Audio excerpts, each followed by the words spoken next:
March 21. Where am I? Exodus chapter 3 verse 12b. And this shall be a sign to you that I have sent you. When you have brought the people out of Egypt, you shall serve God on this mountain.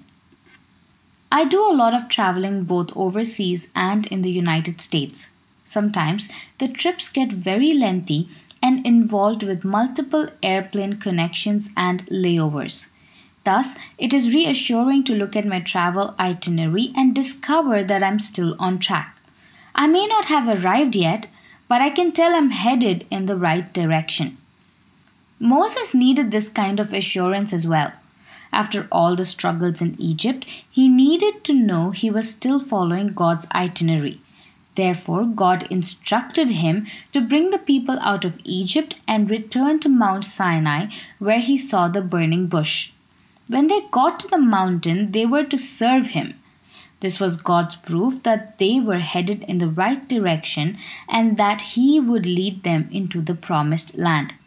Sometimes we too get discouraged in our spiritual journey and wonder if maybe we've lost God somehow. Could it be that we're only fooling ourselves in thinking that He has a personal interest in us? Satan would certainly like for us to think that way. That's when we need to take a look at where we are spiritually.